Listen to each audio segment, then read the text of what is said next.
Hello everyone. JEE mains के daily पीओआईक्यू series में आपका स्वागत है। आज हम जेई मेंस का एक बहुत ही शानदार क्वेश्चन डिस्कस करने वाले हैं जो कि जेई मेंस 2024 में पूछा गया था। इस क्वेश्चन में बोला गया है कि एक फंक्शन है, उसकी रेंज अल्फा कॉमा बीटा है ना।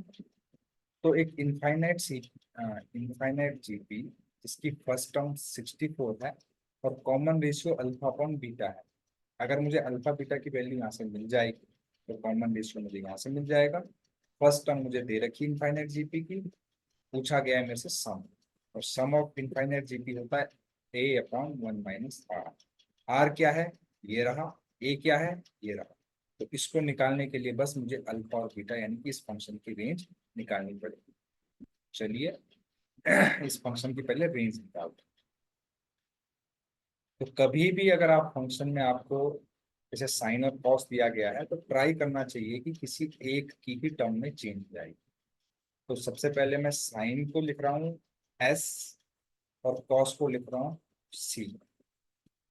इससे मेरा टाइम बचेगा और थोड़ा सहूलियत हो जाएगी। आप भी ऐसा कर सकते हैं।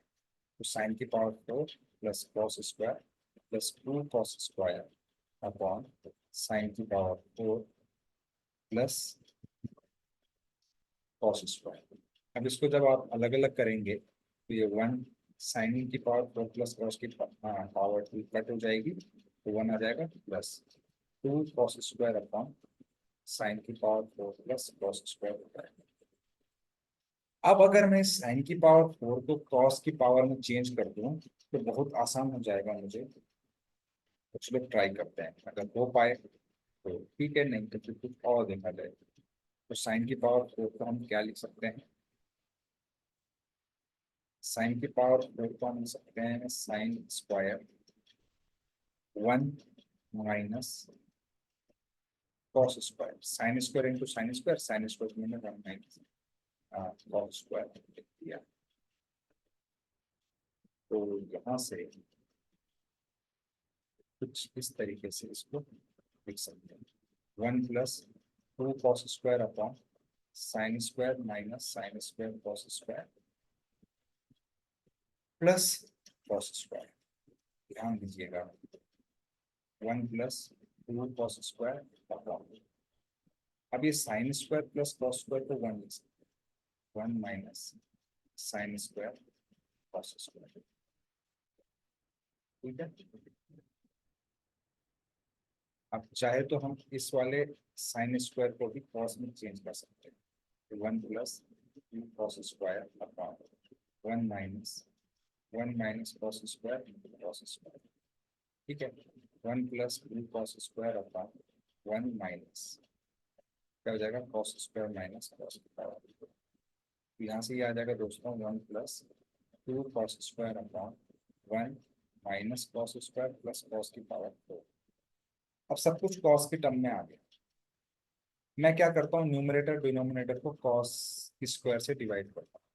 तो ये कुछ ऐसा हो जाएगा, 1/कॉस square minus 1 plus cos square, है ना। 1 + 2 sec square theta minus 1 plus cos square. Sec square theta minus 1 जो होता है टेन स्क्वायर थीटा होता है,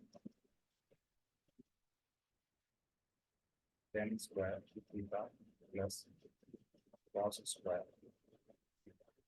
ठीक है, tan square theta plus cos square theta हमारे पास आ गया है।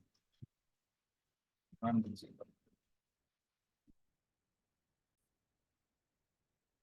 हाँ अब एक्चुअली हम यहाँ तक तो पहुंच गए हैं, लेकिन यहाँ से कुछ समझ में नहीं आ रहा कि क्वेश्चन को आगे कैसे प्रोसीड करें। तो देखिए, हमें मतलब इतना स्टेप करने की जरूरत ही नहीं थी, हमारा आंसर यहीं से हमें मिल सकता था।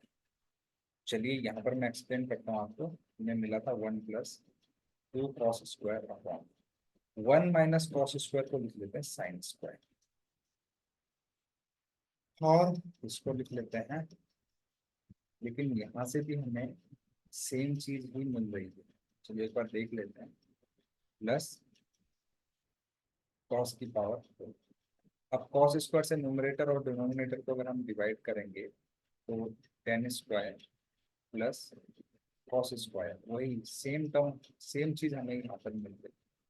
अब यहाँ पर आके हमारा क्वेश्चन थोड़ा सा अटक जा रहा है। अब हमें सोचना पड़ेगा कि यहाँ से हम क्या कर सकते हैं, है ना। तो अब हमें बस यहाँ पर फंक्शन को एनालाइज करना पड़ेगा कि कब मुझे मिनिमम वैल्यू मिलेगी इस एक्सप्रेशन की और कब मैक्सिमम वैल्यू मिलेगी। तो यानी कि एफ थीटा की मैक्सिमम वैल्यू हमें कब मिलेगी। मैक्सिमम वैल्यू तभी मिलेगी जब ये वाले एक्सप्रेशन की हमें मिनिमम वैल्यू मिलेगी, है ना। तो मिनिमम वैल्यू तभी मिलेगी जब ये 10 स्क्वायर थीटा की वैल्यू 0 हो जाए। क्यों? क्योंकि क्योंकि 10 जो होता है ना वो इन्फिनिटी तक जा सकता है। मतलब यहाँ पे ध्यान से देखिए, 10 स्क्वायर की जो रेंज होती है वो 0 से इन्फिनिटी होती है, और कॉस स्क्वायर की जो रेंज होती है दोस्तों वो होती है 0 से लेकर 1 तक। अब आप खुद ही समझ रहे होंगे, खुद ही समझ जाएंगे कि मैक्सिमम वैल्यू तभी मिलेगी जब इस वाले की वैल्यू मिनिमम हो। सही बात है। तो मतलब मिनिमम वैल्यू तो 0 होगी 10 स्क्वायर की, तो 10 स्क्वायर 0 कर दो तो ये कब होगा, 10 स्क्वायर 0 तब होगा जब थीटा की वैल्यू 0 होगी। तो यानी कि मुझे क्या मिलेगा, 2/1 प्लस 2/, 10 स्क्वायर 0 डिग्री पे होता है और 0 डिग्री पे कॉस की वैल्यू 1। ठीक है, तो यहाँ से मुझे क्या मिल गया, 3 मिल गया मैक्सिमम वैल्यू। और अगर मुझे चाहिए इस एक्सप्रेशन की मिनिमम वैल्यू, तो 10 स्क्वायर की वैल्यू को इन्फिनिटी ले जाएंगे। तो 10 स्क्वायर की वैल्यू इन्फिनिटी तब होती है जब थीटा की वैल्यू पाई/2 होती है। तो पाई/2 पे कॉस की वैल्यू क्या होगी, 0 होगी।